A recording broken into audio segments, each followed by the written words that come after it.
अगला सवाल, बॉम्बे से एक बहन ने पूछा है, मौलाना शोहर की तवज्जो और मोहब्बत हासिल करने के लिए क्या करना चाहिए। भाई हमारी वो जो बहन है जिन्होंने ये सवाल पूछा है, देखो हदीस पाक में अल्लाह के प्यारे नबी सल्लल्लाहु अलैहि वसल्लम ने क्या फरमाया कि अल्लाह के बाद अगर बीवी के लिए किसी का मकाम और मर्तबा है तो वो शोहर का है, और अगर अल्लाह तबारक व तआला अल्लाह के अलावा किसी को सजदा करने की इजाज़त देते तो वो शोहर को देते। ये सारे फ़ज़ाइल है कि शोहर की फर्मा बरदारी में अल्लाह की फर्मा बरदारी है, और शोहर की रज़ा में अल्लाह की रज़ा, शोहर की नाराज़गी में अल्लाह की नाराज़गी।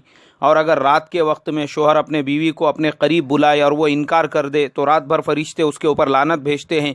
ये तमाम चीज़ें आपको रिवायतों में मिलेंगी। शोहर की तवज्जो हासिल करने और मोहब्बत हासिल करने के लिए सबसे बेहतरीन तरीक़ा उसकी इताअत और फर्मा बरदारी है। उसकी इताअत करो, फर्मा बरदारी करो, जो चीज़ उसको पसंद है, जैसा मिसाल के तौर पर उसकी पसंद, उसके मंशे को समझो, उसको खाने में क्या पसंद है उस हिसाब से आप खाना बनाओ।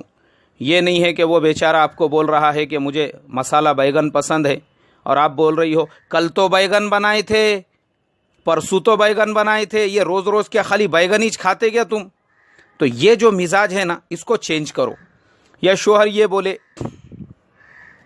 कि फ़लाने से बात मत करो, फ़लाने रिश्तेदारों से ताल्लुकात मत रखो, तो आपके ऊपर फ़र्ज़ और लाजिम है उसकी भी आप इताअत करें। आप ये ना बोले नहीं मेरी फुप्पू है वो, मैं तो फ़ोन करूँगी उसको, मैं तो मिलने जाऊँगी। शोहर आपको रोके किसी फंक्शन किसी प्रोग्राम में जाने के लिए, नहीं मेरे खाला के बेटी की शादी है, मैं तो जाने वाली वहाँ पे।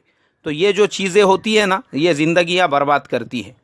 इसके लिए शोहर की इताअत, शोहर की फर्मा बरदारी, शोहर के मंशे को समझो, शोहर किसी से बात करने से मना करे उसके ऊपर अमल करो। और तीसरी चीज़, अपना मुंह ये शोहर के सामने हमेशा बंद रखो। फितनों की बुनियाद पड़ती है औरत के मुंह से। जैसे मिसाल के तौर पर औरत जो है, शोहर ने उससे कोई बात कहा तो इसको लगता है कि मैंने उसका रिप्लाई देना ज़रूरी है, और शोहर को फिर गुस्सा आता है, तो उसको रिप्लाई मत दो। तुम्हारे अम्मी ने ऐसा बोले, हाँ ठीक है मैं बात करते, तुम अब भी बात करो, मेरे सामने बात करो, फ़ोन लगाओ, बोलो उनको, हाँ तुमने उनको नहीं बोले मुझे बोले। तो ये जो मुंह रहता ना औरतों का, इससे बड़े बड़े फितने होते।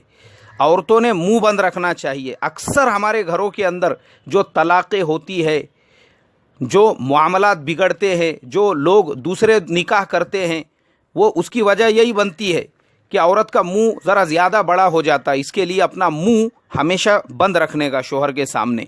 और वो एक वाक़िया है बुज़ुर्ग का। एक अल्लाह वालों के पास एक औरत गई, उसने कहा मेरे शोहर हमेशा नाराज़ रहते, मेरे शोहर हमेशा मुझे मारते झगड़ते, मैं क्या करूं। उन अल्लाह वालों ने उसको एक कंकर दिए और कहा कि जब भी शोहर घर में आए इसको मुंह में रख लेना, इसके ऊपर बहुत भारी अमल पड़ा हुआ है। अब जब भी उसके शोहर घर में आते वो औरत मुंह में वो कंकर रख लेती। उसके बाद में तकरीबन 15-20 दिन तक आपस में लड़ाई झगड़े नहीं हुए। तो वो औरत उन अल्लाह वालों के पास गई और कहा, हज़रत आपने क्या ज़बरदस्त अमल पढ़ के मुझे वो पत्थर दिया था, जब से मैं उसको मुंह में रख रही हूँ, मेरे शोहर आने के बाद आज तक कभी झगड़ा नहीं हुआ। बोले इस दरमियान में उन अल्लाह वालों ने कहा, वो कोई अमल का कमाल नहीं है, वो कोई पत्थर का कमाल नहीं है, वो कमाल तेरी ज़ुबान का है।